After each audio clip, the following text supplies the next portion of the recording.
A Band News FM está em todas as redes. Não deixe de se inscrever e seguir nossos canais. Jornal Band News Rio, primeira edição. Oferecimento Hortifruti. Concorra a prêmios incríveis na promoção de aniversário Hortifruti.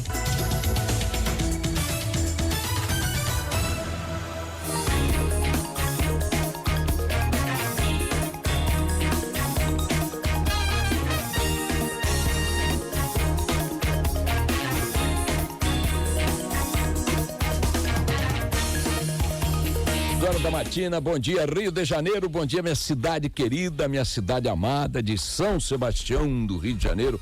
Obrigado por seu carinho, obrigado por sua audiência, por sua companhia. Vamos juntos remando o barquinho por mais meia hora, 40 minutos. Que hora que eu vou, hein?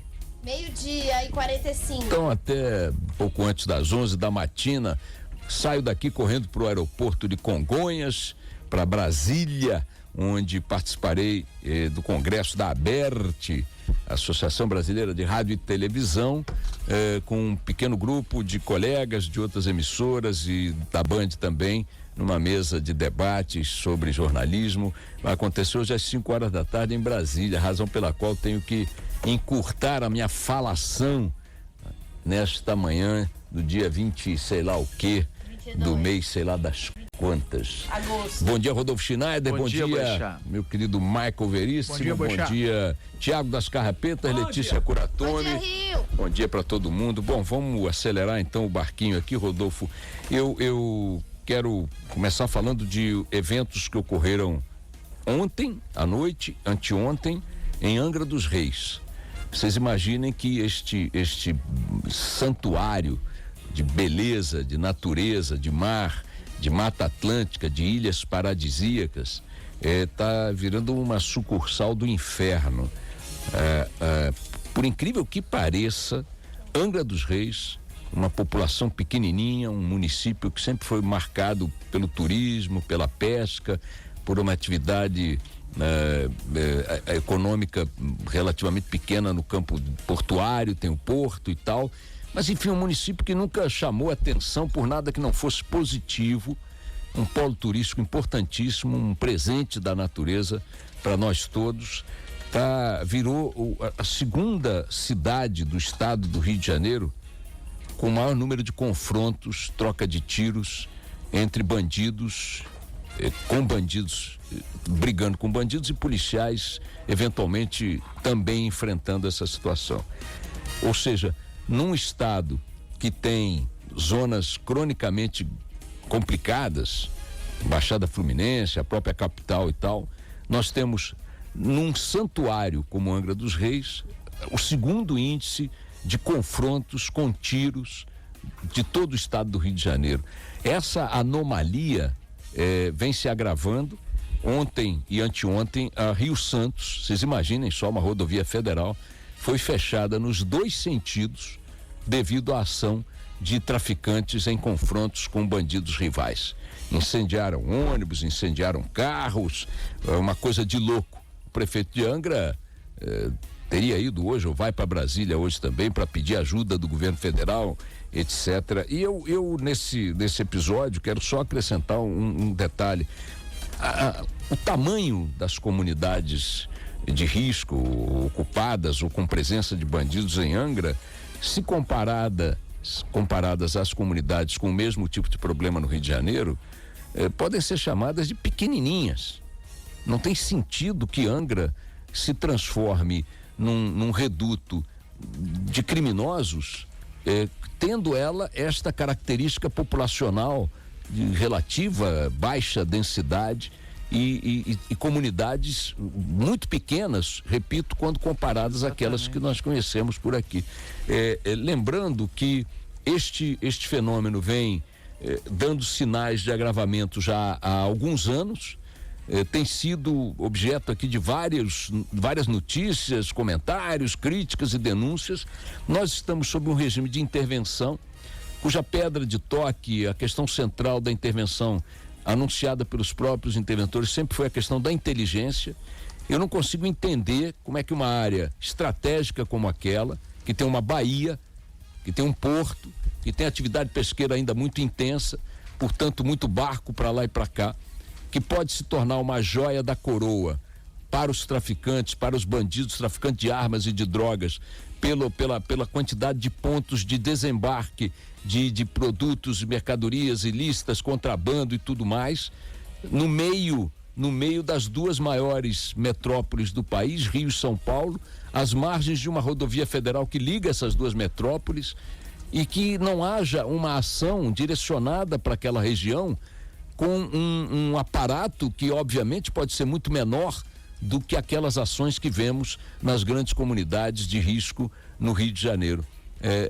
Parece que estão esperando que Angra se consolide como uma nova cidadela do crime para fazer algo que impeça esse desdobramento da situação. Não dá para entender, não dá para entender. Comunidades em Angra ou às margens da Rio Santos com 2.000 moradores, viraram áreas inexpugnáveis, onde para entrar a polícia tem que pedir licença, onde o morador está subordinado. Como é que pode? Eu entendo que com o histórico de problemas, de séculos que foram se acumulando e tal, crescendo no Rio de Janeiro, complexo disso, complexo daquilo. Maré. Favela não sei de quê, com 180 mil habitantes, 120 mil habitantes, não sei o quê, com conexões com outras comunidades. Mas em Angra, o que as autoridades estão esperando? Às vezes como a gente fala aqui, às vezes, de Chapéu Mangueira e Babilônia.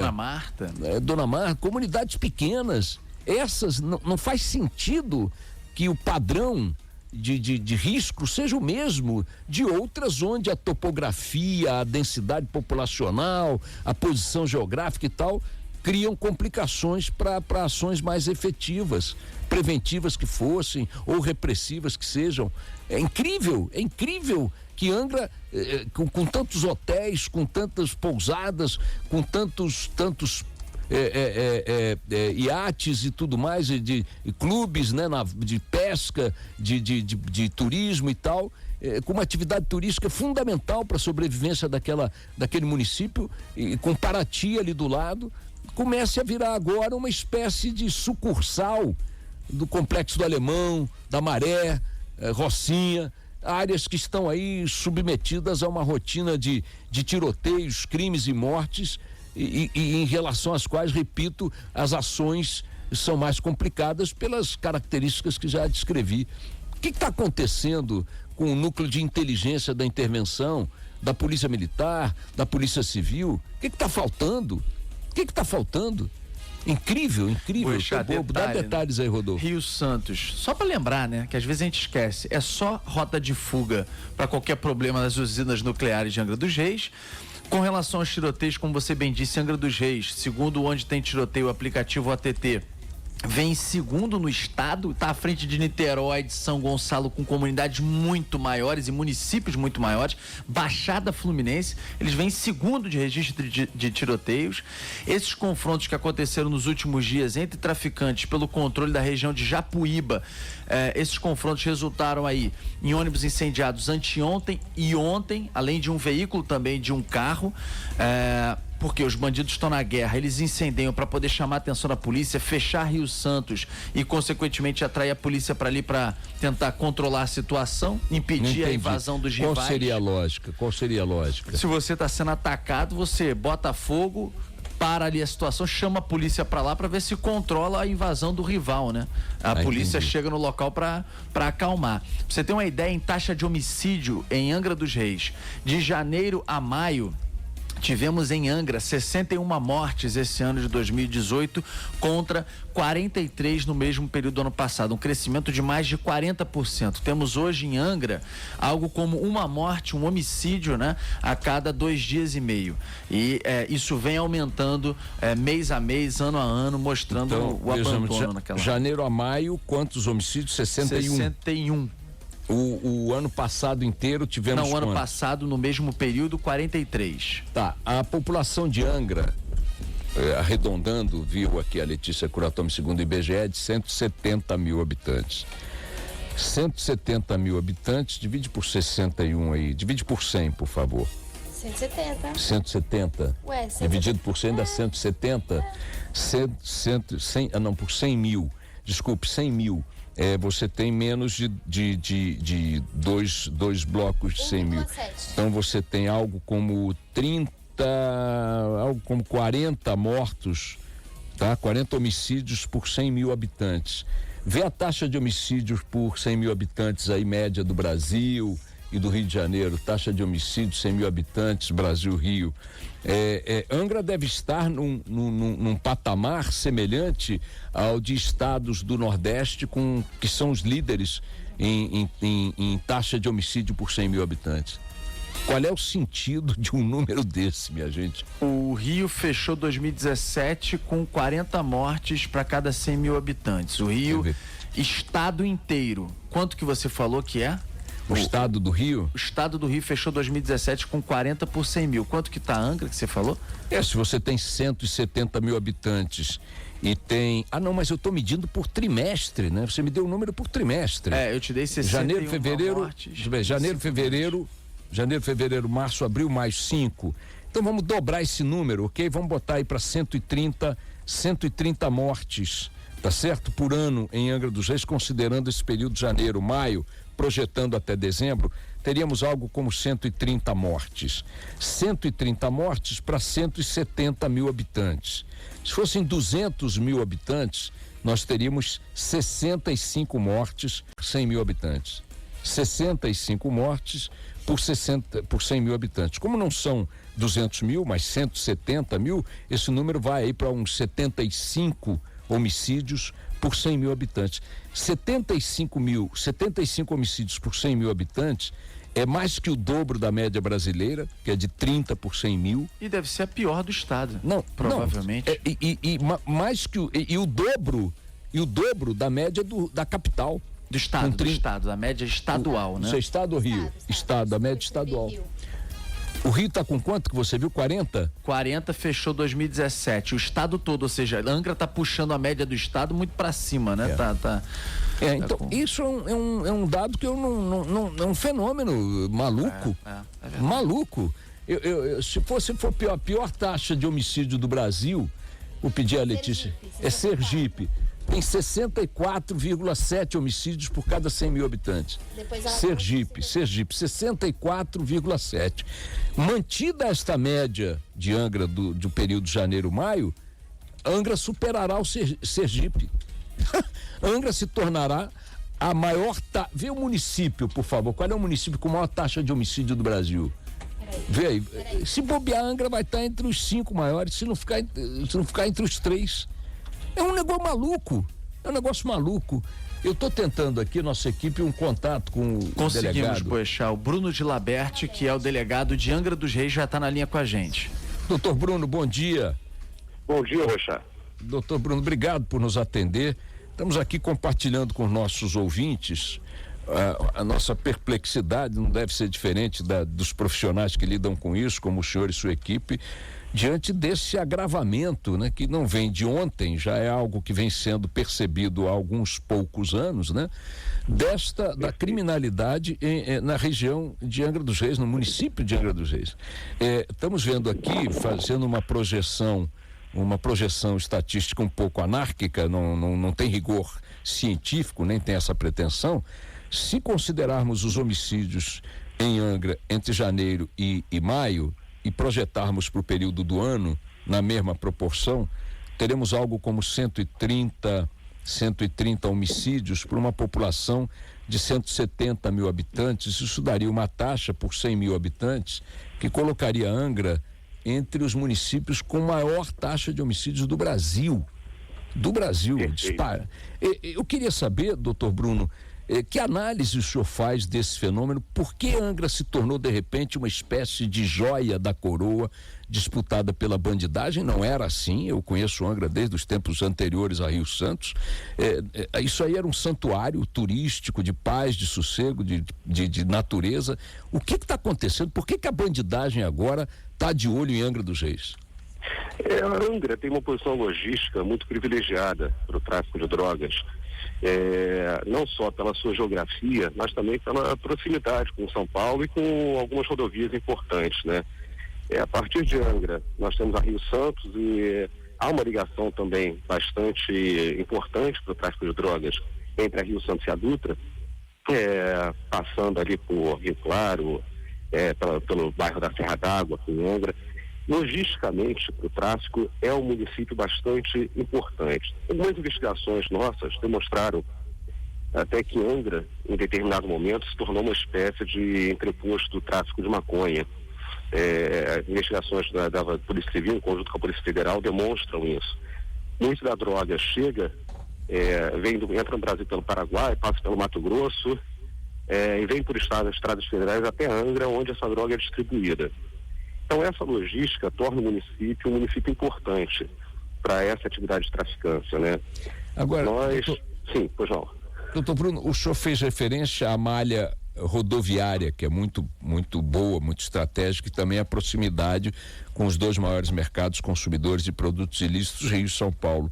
Mas eu queria lhe perguntar algo que sempre ficou no meu radar, e a situação de Angra como polo naval, como polo portuário, também uma baía protegida, como é a Baía de Guanabara, com muito tráfego de pequenas embarcações, tráfego de pesqueiros, de navios de menor porte. Isso também atrai, tem também sido uma porta de atividade criminosa aí? Ou o senhor acha que a parte rodoviária é a central da coisa?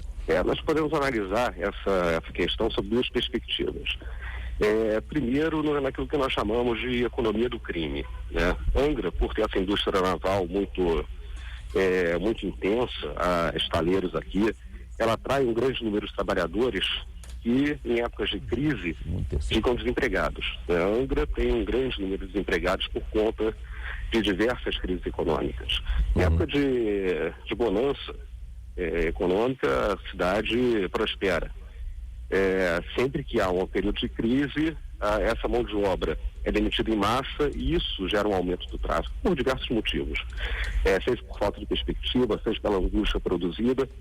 Esse é um dos aspectos. O outro aspecto é o uso do mar para o tráfico de drogas. A Polícia Federal, há um tempo, já tem alguns meses, chegou a prender um esloveno aqui em Angra dos Reis com uma embarcação cheia de drogas, mas ainda não é uma rota tão comum, pelo que nós percebemos, mas também é certo dizer que ainda não é uma rota tão combatida assim pelas forças policiais. Em Angra nós não temos na verdade no Brasil, né, nós não temos uma guarda costeira. Nós não temos uma guarda que intercepte embarcações, que tem esse poder de revistar embarcações. Nós temos a Capitania dos Portos, que faz intervenções administrativas, mas não tem esse poder de combater o tráfico de drogas. Sim, pois não. Uma pergunta, qual a maior comunidade que você tem em Angra dos Reis, em termos de tamanho, de quantidade de moradores, de população? Por essa densidade populacional, eu não saberia quantificar, Rodolfo. Bom dia, primeiramente. Bom dia, meu irmão. Mas qual é a maior comunidade, assim? Nós temos aqui diversas comunidades bastante populosas, como Belém, Areal, Frade, nós temos o Camorim Grande, comunidades com um grande número de moradores. Agora, em termos absolutos, eu não saberia apontar. Sim, mas de qualquer maneira, doutor Bruno Gilaberti, com quem eu estou conversando, que é o delegado titular da Polícia Civil em Angra dos Reis, se a população total de Angra é de 170 mil habitantes, ela inteira quase cabe na Rocinha, aqui no Rio de Janeiro, concorda? Quer dizer, se nós temos, quando o senhor foi citando aí essas comunidades, Areal, Frade, meu Deus, eu me lembro de Belém, perdão, também, eu me lembro que em algumas delas eu tinha muitos amigos com quem fazia pescarias e tal, eram comunidades absolutamente pacíficas, basicamente constituídas de operários da construção naval, um polo importante. Na região de Angra tivemos atividade de construção naval muito intensa, reparos navais também, e também comunidades de pescadores, que era outra atividade que tinha mais pujança econômica e hoje está muito prejudicada também. De qualquer forma, ainda que não se saiba quantas pessoas vivem em cada uma dessas comunidades que hoje concentram aí esses problemas da violência, elas certamente não são numericamente muito expressivas, né, quando comparadas a outras do Grande Rio, por exemplo, da região metropolitana, né? E aí a minha pergunta, Gilaberti, é em cima de contingente, porque Acredito que Angra dos Reis deve ter um contingente da Polícia Militar, até mesmo da Polícia Civil, que se fosse suficiente à altura, teria condições de controlar, enfim, situações como essa, 2 dias consecutivos de Rio Santos interditada com ônibus incendiados, né? A primeira coisa, em relação a essa questão dos ônibus incendiados, só para esclarecer desde logo, não nos parece que há qualquer vinculação com as atividades de ocupação que estão ocorrendo no Rio de Janeiro. Complexo Alemão, Complexo da Maré, isso nos parece que é algo localizado. O que nós temos aqui em Angra? Em determinado momento, isso aí é uma apreciação muito pessoal, não tem qualquer dado estatístico sobre isso, mas por conta da experiência do trabalho, em determinado momento os presos do interior passaram a ser encaminhados do complexo de Bangu para outros complexos do Rio de Janeiro, onde firmaram laços com facções criminosas. Muitas vezes no interior uma determinada comunidade se dizia tal facção, mas era simplesmente uma bravata, e isso se tornou algo real. Isso fez com que no interior chegassem armas de grosso calibre, fuzis. Hoje em Angra dos Reis não há nenhuma comunidade praticamente onde não haja fuzis. Que coisa. Isso transforma o combate a essas facções criminosas em algo muito mais difícil, ainda mais um contingente não tão expressivo, né, como deveria ser. Nós sabemos a carência de recursos humanos, recursos financeiros que acomete as polícias como um todo. Mas no interior isso faz sentir com um pouco mais de intensidade, vamos dizer assim, porque nós estamos distantes, inclusive, de delegacias especializadas no âmbito da Polícia Civil, dos batalhões, né, especializados no âmbito da Polícia Militar. É difícil, por exemplo, estar com uma coordenadoria de recursos especiais, um BOP, fiquem vindo sempre para Angra, ou façam ocupações permanentes, sabendo também que há necessidade de intervenções no Rio de Janeiro. Isso transforma o interior em uma área um pouco mais isolada em termos logísticos. Claro que a delegacia tem seu contingente, o batalhão daqui tem seu contingente, mas não são suficientes. O senhor poderia dar números? Como que nós temos em termos de efetivo civil e militar da PM aí? Eu conversei com o comandante do batalhão ontem, nós tivemos uma reunião ontem, e segundo ele me disse, parece que aqui no batalhão são cerca de 500 homens, um pouco mais de 500 homens. Pode ser que eu esteja errado, pode ser que eu não esteja me lembrando muito bem desse número. Isso é dividido em plantões, plantões, claro, quer dizer, não são 500 homens permanentemente, né? Eles têm que fazer escala disso. E é para cobrir a área toda da Costa Verde, né? Não apenas Angra, Paraty, Mangaratiba, Rio Claro. Olha, que loucura. É uma área muito extensa. Embora Rio Claro, por exemplo, seja um município absolutamente tranquilo, a área a ser coberta por esse policiamento é uma área muito extensa. Então, realmente, tanto o batalhão como a delegacia carecem um pouco de recursos humanos. Claro. Nós estamos tentando resolver isso junto às respectivas chefias. Tivemos reuniões ontem ainda, Polícia Civil, Polícia Militar, Polícia Rodoviária Federal, Polícia Federal, porque nós temos essa consciência de que, dada a atual situação de escassez de recursos, só um trabalho integrado, né, pode trazer algum resultado concreto. Estamos conversando com as nossas chefias para tentar resolver essa questão de falta de pessoal, pelo menos um curto espaço de tempo. Doutor Gilberto, só para a gente concluir, o que a inteligência policial está indicando, além desse panorama que o senhor descreveu no início, de ser uma posição estratégica entre as duas maiores metrópoles, com uma boa malha viária federal, Dutra, Rio Santos, com porto e tudo mais, já está caracterizada aí uma disputa entre grupos organizados, ou são pequenos grupelhos que estão trocando tiros aí Já há caracterização de organizações bem constituídas aqui na região. Não são mais grupelhos. Isso existiu, com certeza, até um tempo atrás, mas já não é essa a realidade de Angra. Nós temos organizações muito bem constituídas e em guerra permanente. Essa guerra até é determinada por algumas especificidades locais. Algumas rusgas que existiram entre eles, que levaram a uma situação de animosidade maior, e hoje a guerra aqui em Angra é muito, muito aberta.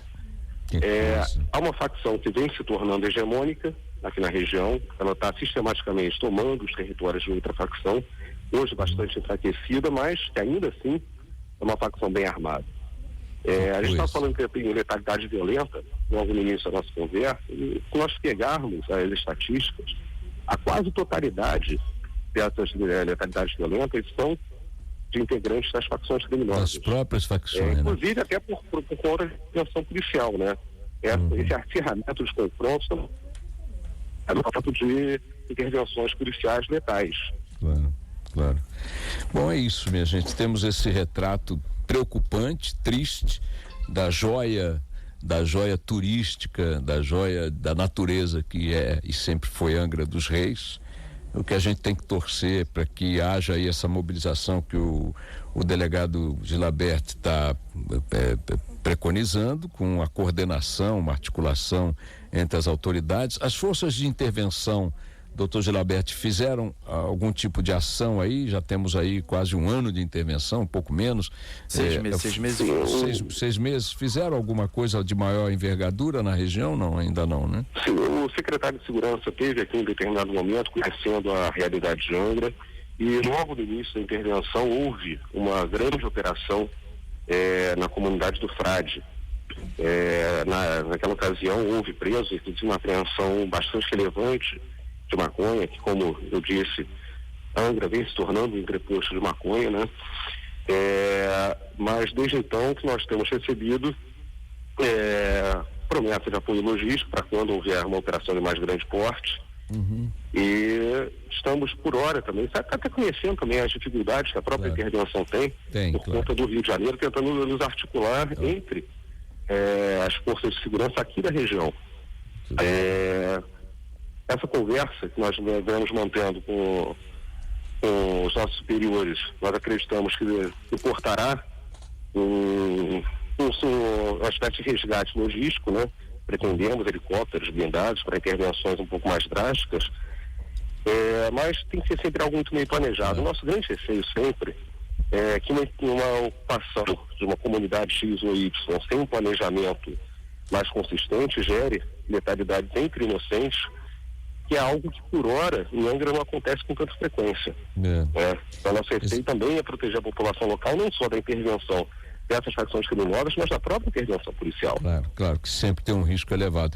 Bom, lembrando que o doutor Gilabert chamou a atenção para o fato de que esses mortos são em bom número mortos desses grupos criminosos em função das escaramuças de um para outro o tempo todo. Quer dizer, boa parte desses 61 homicídios aí do período janeiro-maio diria respeito a bandidos que morreram em confrontos com outros, com rivais, né?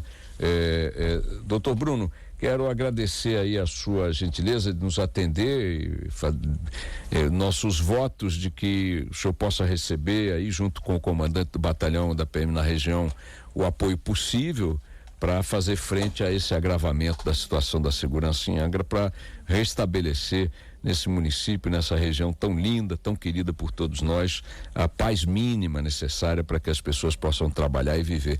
Muito obrigado, doutor Gilabert, um bom trabalho para o senhor, para a sua equipe aí, bom dia, hein? Bom dia.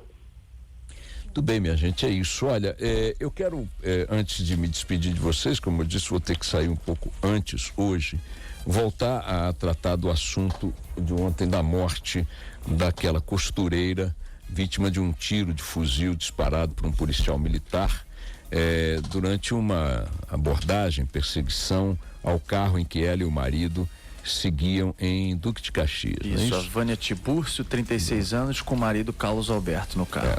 A dona Vânia teve morte cerebral ontem, enfim, os aparelhos foram desligados.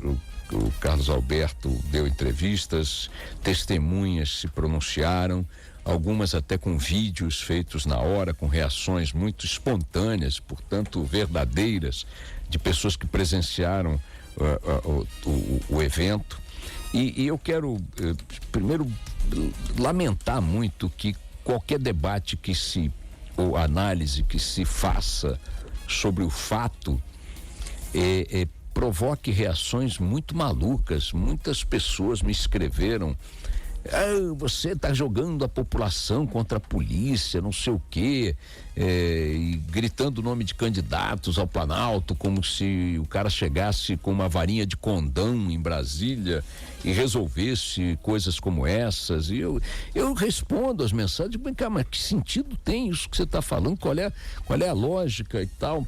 Eu vou voltar ao assunto apenas para tentar colocar um fato novo que não estava presente no meu comentário ontem de manhã e que para mim é o mais grave de todos.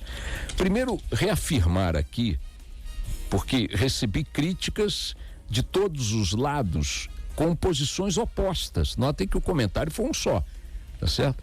E foi criticado por ter um ponto de vista que para outra crítica dava exatamente o sentido oposto. Então, há uma dificuldade, sei lá, ou uma vontade deliberada, ou uma impaciência, uma incapacidade política ou cognitiva das pessoas de se concentrarem no que a pessoa fala e analisarem criticamente aquilo que foi falado e não o que elas acham ou deduzem, né? A fala está aqui gravada para quem quiser. Então, a primeira observação é a seguinte: houve a morte de uma costureira no carro com seu marido, trabalhadores com ocupações fixas, ela mãe de 2 filhos, 2 crianças, e que não estavam armados ou portando qualquer material ilícito e, portanto, não estavam colocando em risco a vida de ninguém, absolutamente ninguém, pela simples razão de que não tinham como fazê-lo. Não tinham como fazer. Se armas não tinham, se ações hostis não desenvolveram, risco para ninguém havia. Não havendo risco para ninguém, o tiro que matou a dona Vera é um tiro indevido, um tiro impróprio, tá? Então, primeiro dado, esta mulher foi morta em consequência de uma ação flagrantemente equivocada do PM que deu os tiros. Ponto 1. Afirmar que esse PM atirou porque o carro era um carro roubado é construir uma mentira, porque este PM que atirou, pelo menos era essa a informação até ontem à tarde, não estava participando da perseguição que outros PMs empreendiam, porque viram que o carro era roubado e estavam atrás. E, portanto, esse PM que deu o tiro não sabia que o carro era roubado, não foi por essa razão que ele disparou, o que aguça ainda mais a constatação de que ele agiu de forma precipitada, equivocada e criminosa. Tá. O Carlos Alberto, o marido, ontem na entrevista dele já ao longo da tarde, disse que o tiro teria vindo de trás, teria vindo do policial que participava, segundo ele, da perseguição, e não do carro que estava parado. Okay. Então, pronto. Então não foi então eliminemos essa hipótese, essa informação, tá? O terceiro aspecto é o seguinte, eu tenho insistido que uma profissão como a de policial é uma profissão que lida com margens elevadas de risco de acidentes desse tipo, né? O policial anda armado, ele está sempre sujeito a um enfrentamento, em avaliações de risco que tem que ser feitas em fração de segundos para não colocar em risco a vida dele e de inocentes e tal. Os filmes, os livros, o noticiário, os arquivos estão cheios de eventos em que policiais que têm uma carreira correta e tal, bababá, de repente dão um tiro e matam um menino. No escuro, na sombra, deu um tiro, matou. Tem filmes sobre coisas desse tipo e tal. Não é, portanto, razoável que um policial que comete um erro como esse seja crucificado pelo erro. Para mim, o caráter doloso de um erro grave, repito, é um erro gravíssimo, tirou a vida de uma mãe, de uma trabalhadora. Então não estou diminuindo a gravidade da coisa, estou analisando a sua anatomia. Não me parece razoável que um policial que percebe o erro que cometeu e que imediatamente reage como alguém que cometeu o erro, reconhecendo o erro, deva ser classificado no mesmo código penal, moral e ético de um policial que, tendo cometido o erro pelo mesmo tipo de mau treinamento, de inobservância de protocolos e tal, vai lá e forja uma cena forja uma prova, planta uma prova, uma arma, uma droga e tal, para dizer, não, pega uma arma fria e põe. Olha aqui, teve troca de tiros. Tenta criminalizar a vítima para justificar o seu erro, tá? Não é o caso de ontem. O policial que cometeu esse erro reagiu a ele pedindo imediatamente perdão. Isso o isenta da responsabilidade penal e administrativa? Não. Mas notem, não é o mesmo caso de um policial, e nós cansamos de ver casos desse tipo, que tirando a vida de um inocente por um erro de procedimento, como aconteceu anteontem no caso, vai lá e tenta armar uma situação para distorcer os fatos. Esse, para mim, é o grande criminoso. O acidente da coisa, o erro da coisa é gravíssimo, mas a natureza dolosa dele inexiste. Quer dizer, deliberadamente, o policial não disse, vou dar um tiro ali e matar aquela cidadã. Ele deu o tiro de forma irresponsável. Em vez de dar um tiro de advertência num pneu, numa coisa qualquer, deu um tiro na direção das pessoas. O marido disse isso. É claro, não, a perfuração da bala no banco da passageira da Vera, e a própria bala atingiu a nuca. É claro que ele atirou em direção às pessoas. Então, ele atirou para matar. Mas ele tem na atitude dele mais um erro de conduta do que uma intenção criminosa, no sentido clássico da coisa. É nesse sentido que eu digo, olha, tem um ponto aí que não se encaixa naquela narrativa do policial que faz aquilo e depois tenta armar e tal, bababá. Eu, então, registrei esta, chamemos de atenuante, sem em nenhum momento, as gravações estão aí, dizer que ele não tenha que responder administrativamente e também judicialmente pelo dano que causou a uma família, a uma pessoa, tirou a vida de alguém. Isso tudo colocado leva a um quadro que a gente tem comentado aqui incontáveis vezes, porque acontece incontáveis vezes, de policiais no Rio de Janeiro e em outros estados do Brasil adotarem um procedimento que mete o tiro, aperta o gatilho primeiro e pensa depois, ou verifica depois quem é o alvo. Então você cansa de ver casos de refém morto, de inocente morto, cara que furou uma blitz porque tá com a habilitação vencida e toma tiro. Nada disso no protocolo policial de qualquer polícia do mundo é aceitável.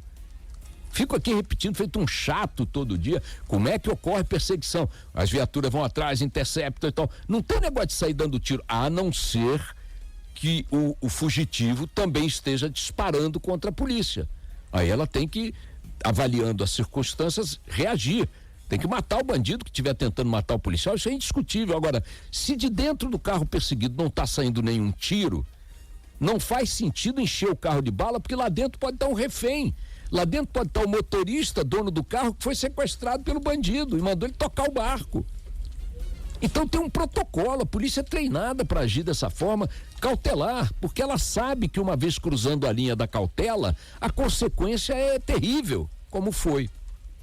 Então esse é um episódio que deveria motivar a polícia militar como corporação a reiterar a necessidade, a importância do treinamento, da observância aos protocolos, da cautela, mesmo num ambiente enlouquecido como é o ambiente da segurança do Rio de Janeiro, onde muitos policiais perderam a vida devido à ação de criminosos.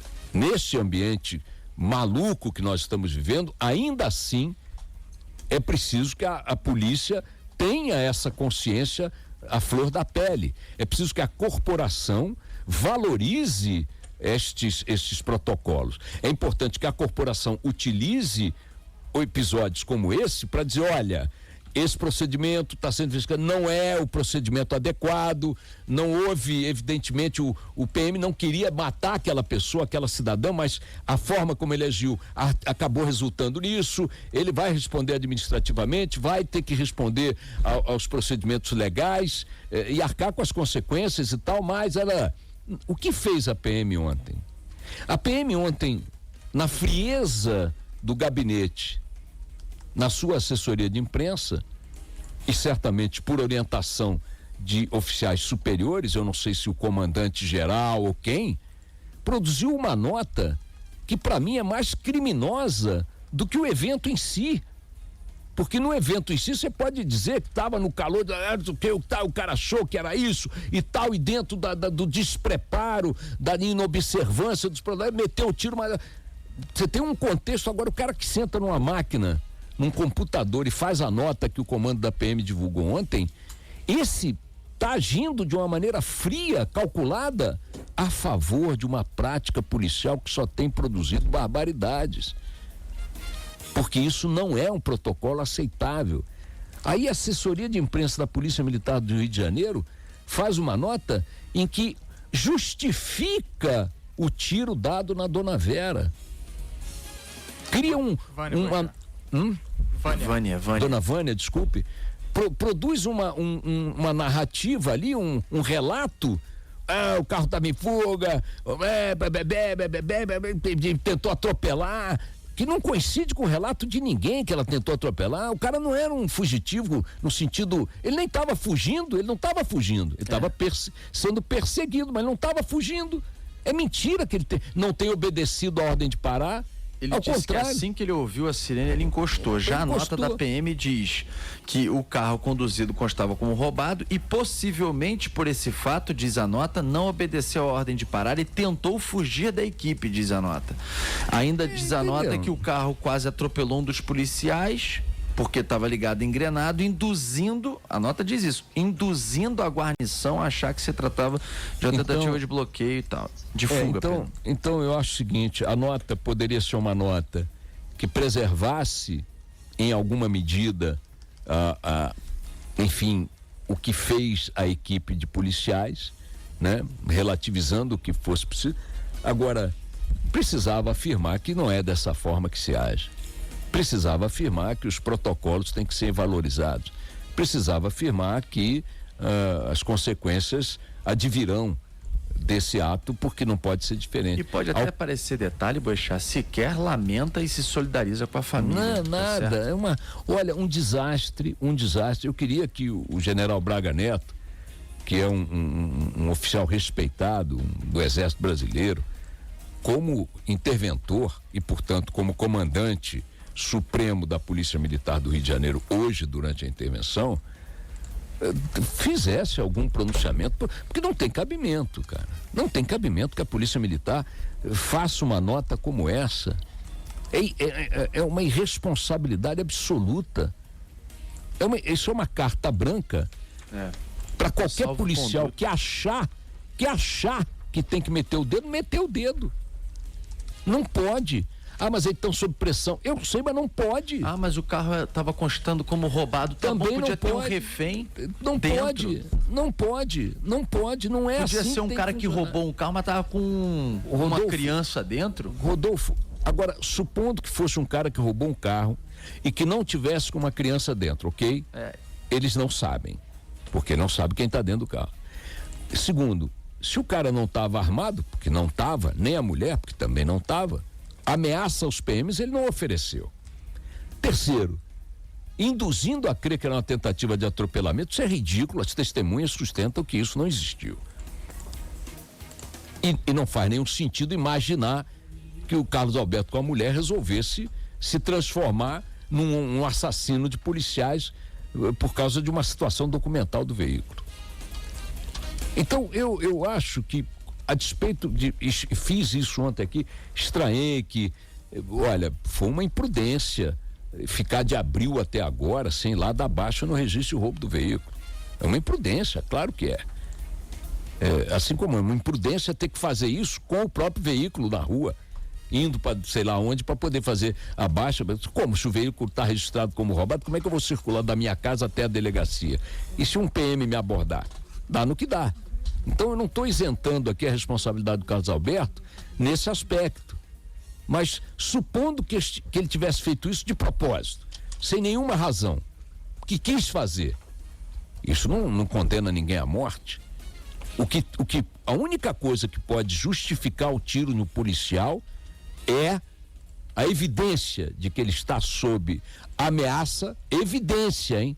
Não é suposição, não, evidência de que ele está sob ameaça ou que algum cidadão está sob ameaça. É o que a gente vê nos livros, é o que a gente vê nos protocolos, é o que a gente vê nos treinamentos, é o que a gente vê nos filmes. Então a nota da Polícia Militar ontem, ao passar ao largo dessa evidência de que o PM cometeu um erro primário que custou a vida de uma mulher, ele endossa essa cultura do atira primeiro e pensa depois. Isso é uma maluquice. Estou absolutamente perplexo que mais uma vez a corporação opte pelo lado errado da coisa. Mais uma vez. Não é, tá jogando a população contra a polícia. Não. Isso aqui é só não agir dessa maneira. Não dar motivo para esse comentário. Não produzir um cadáver sem necessidade. Bom, deixa eu me despedir de vocês, fazendo aqui um registro muito bacaninha. A nossa querida Orquestra Sinfônica Brasileira está de volta mesmo. Vocês acompanharam aqui na Band News FM os esforços dos corpos estáveis do Teatro Municipal e também da Orquestra Sinfônica Brasileira para tentarem sobreviver a essa crise terrível que se abate sobre a economia, o Brasil, e especialmente sobre o Rio de Janeiro e a sua cultura. A OSB é um patrimônio nacional. É a mais importante orquestra brasileira. 78 anos, Boechat, esse mês. 78 anos. E aí a OSB fez aquele esforço, fez aqueles concertos, campanhas, a Rádio Band News FM esteve sempre muito presente em cada momento desses e não podia ser diferente. E agora a informação que o Rodolfo me passou, eu fiquei muito feliz, é que a OSB conseguiu organizar as suas finanças e está conseguindo pagar salários em dia. Os músicos estão de volta à sua atividade, aos seus ensaios e nos devolvendo com seu talento e sua arte esse esforço que todos fazem para manter o Teatro Municipal, seus corpos estáveis, a sua orquestra também, a própria OSB, ativos, atuantes. É um presente que eles nos dão com essa notícia de que estão novamente com os seus recursos equilibrados, com os músicos com seus salários em dia. E agora, na sexta-feira e também no domingo, no Teatro Municipal, a OSB vai se apresentar executando a trilha, né, da ópera Carmen, de Bizet, e Dom Pasquale, de Gaetano Donizetti. Recomendo entusiasticamente que você, se não tiver aí, né, até se tiver algum programa que não tiver amarrado, já comprado com engano, opte por levar seu filho, sua filha, sua família ao Teatro Municipal para esses concertos muito bacanas. Quais são os horários, Rodolfo? Tem aí? Vai, Michael. Tem aqui, dia 24, sexta-feira, 7h30 da noite, dia 26, às 5 horas da tarde, lá no Teatro Municipal. Os ingressos, Frisa Camarote, R$80 a inteira, 40 a meia. Plateia e balcão nobre, R$60 inteira, 30 a meia. Balcão superior, 40 a inteira, 20 a meia. Galeria, R$20, R$10 a meia, Boechat. E a galeria lateral ali, R$10 a inteira e 5 a meia. Olha aí. Classificação etária é livre, vale super a pena aí. Então, Joias da Ópera, esse concerto promovido pela OSB. Só para registrar, um cinema custa bem mais caro, tá certo? Se você, com R$5, você, e no caso de concertos, você mesmo nas posições menos favoráveis da plateia, em que você não enxerga todo o palco, mas não é um espetáculo cênico, né? Não tem balé, não tem representação cênica, então para concerto não faz tanta diferença, faz alguma, mas não faz tanta, você estar numa posição menos favorável na plateia em relação ao palco. Portanto, você vai ouvir e ver um espetáculo maravilhoso com uma orquestra de nível internacional a R$5, se você for nas galerias, né, e tiver direito à meia entrada, né? R$5 é uma brincadeira se você comparar com o preço de cinema, de qualquer outra diversão que esteja oferecida aí para a população. Nós separamos um pequenino trecho da ópera Carmen, de Bizet. Espero que tenham feito isso com um trecho que seja popular, porque tem muitos nessa ópera. Olha aí, ó, vai.